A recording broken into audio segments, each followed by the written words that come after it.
আসসালামু আলাইকুম, সকলকে জানাই আমার ফেসবুক পেজ এবং ইউটিউব চ্যানেল লিভারগিন পাওয়ার টিলারে স্বাগতম। তো সকালবেলা চলে আসছে বীজতলা জমি চাষ করার জন্য।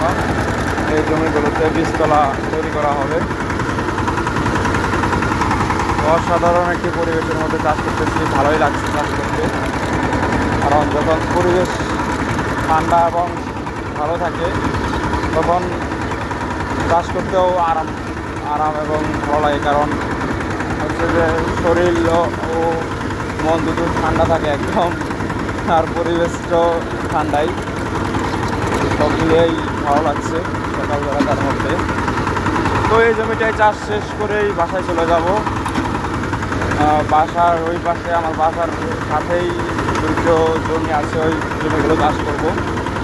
তারপর আজকের মতো চাষ শেষ। তবে এই মাঠে এই জমিটাই শেষ জমি, এরপর আর কোনো জমি চাষ করতে বাকি নেই। আর বীজতলারও শেষ বীজতলা হচ্ছে এইটি, আর কোনো বীজতলা নেই। এরপর যেগুলো বলতে এরপর যেগুলো চাষ করবো সেগুলো হচ্ছে আগে যে 2 চাষ করে রেখেছি, যে জমিগুলো জাবার চাষ করে রেখেছি ওইগুলো টেকা চাষ করবো বা ফিনিশিং চাষ যেটাকে বলে, একদম পূর্ণ প্রস্তুত করবো বীজতলা তৈরি করার জন্য।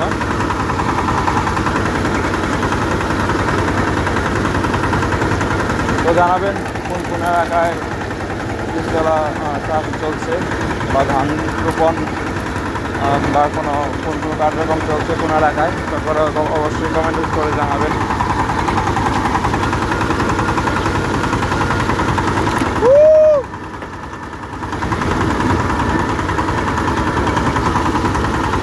গাছ কাটবা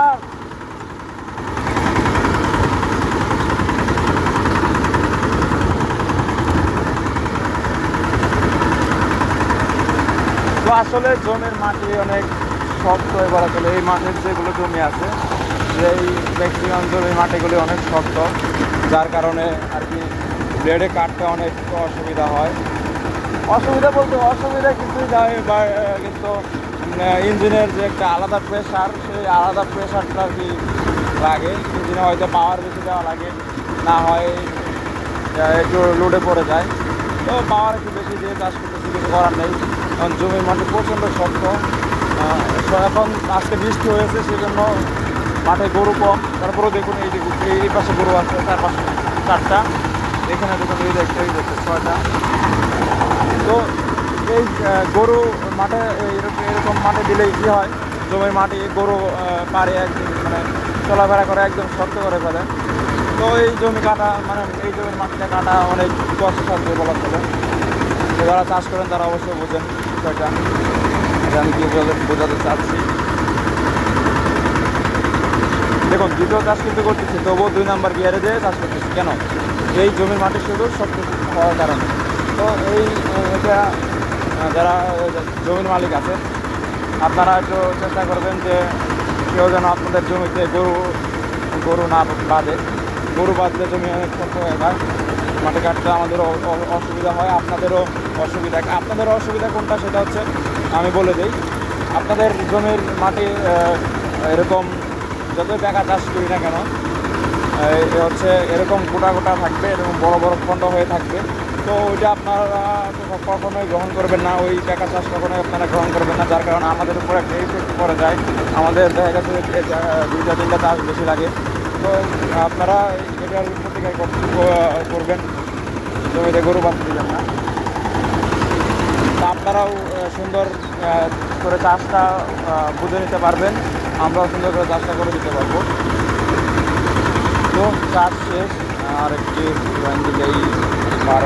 আউট মেরে দিলেই চাষ শেষ।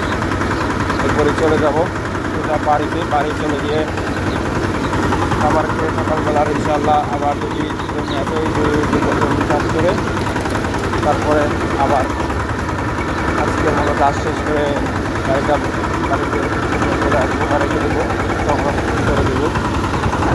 সকলে ভালো থাকবেন, সুস্থ থাকবেন, চাষ শেষ চলে যাব। তো সকলকে অসংখ্য ধন্যবাদ। আসসালামু আলাইকুম।